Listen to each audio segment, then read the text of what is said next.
Here we are going across some really soft, slimy muck to get this combine out. We're a good half to 3/4 of a mile off the road here. Just made a run for it, tried to get as square as I could to the back of the combine to be able to pull it up and out of there. This was a track machine. Usually those are a little harder to get out than the wheeled machines, just because they don't come up and out as quite as easy. As you can see here, he's buried pretty well. Nothing we couldn't handle. We run snatch blocks, and we got the Oshkosh in position here. We also brought along the winch box because I thought it might be needed, but we did not use it to recover the combine. We did use the winch box though to winch out the truck once we were done. A lot of times on these combines we got to bury our truck, especially in this muck, because it doesn't compact well, it's loose, sometimes it's powdery, and you got to get a lot of that dirt built up in the back of your truck to be able to get enough grip to move the combine. I mean, we're talking a very large track machine here. Exact weight pulling, I don't know, but you can see here as we start to pull, the truck's starting to bury itself, and will pull itself back just a little bit until we get enough dirt built up to move the combine.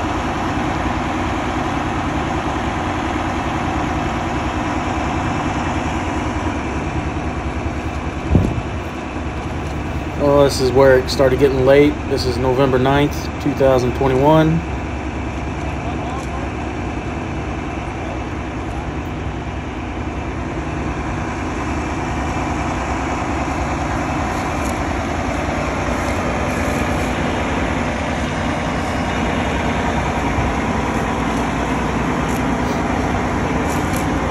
A little more action shots here showing exactly how buried that thing is. Big old head on there.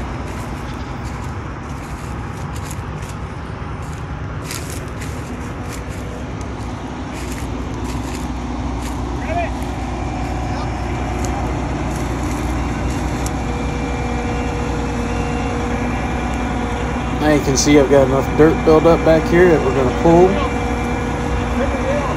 And we do have the combine driver help us just as little bit as he can. The big key to this is to get him to help a little bit, but not spin the tires, or the tracks in this case.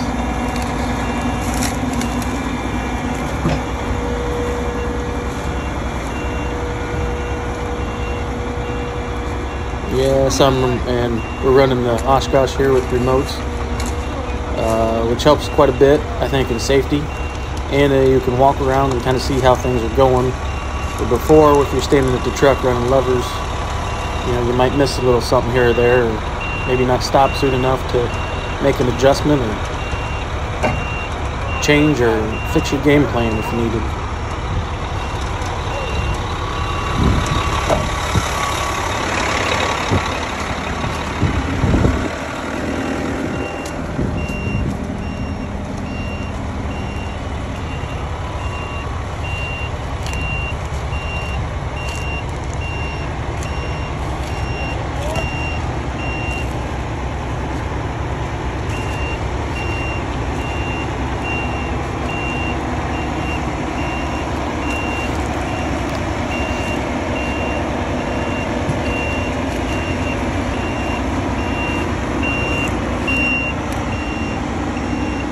The difference between tracks and wheels is a lot of times when these tracks are buried, they'll actually want to dig down into the muck or into the dirt and actually work against you.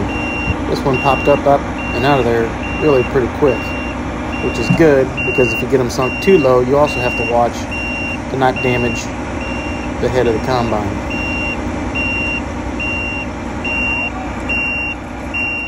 You can see here the pull's getting a little harder, so my truck gets a little deeper.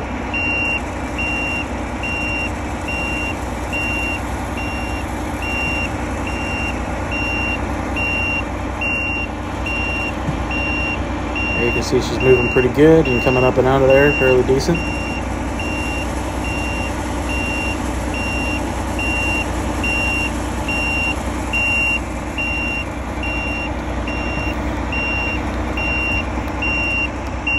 In conditions like this, you know you're going to get your truck stuck once, You need to be in a position that you know you won't have to move again if you don't have to. That's just something that comes with experience, and you're still not always right. But this one come out, and we had about 2 feet between when it was all the way out and to our truck to where it could move on its own and get out of the way. Almost out of there, buddy.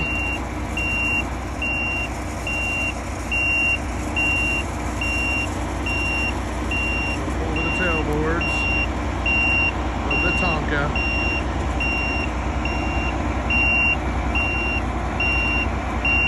We're about out, boys.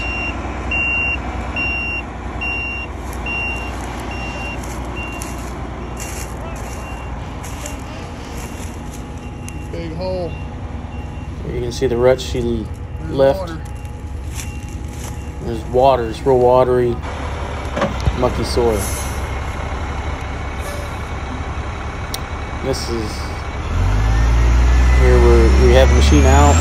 I was going to try to drive it out, see what happened. It did not work. And like I say, we're real close on having to reposition the truck or move it forward. And we left us enough room to where we could get it out. He could get out. And we didn't have to reposition. Because if we have to pull up that huge divot, the combine's generally got to go through it again. We want to prevent that. But all in all, a good night.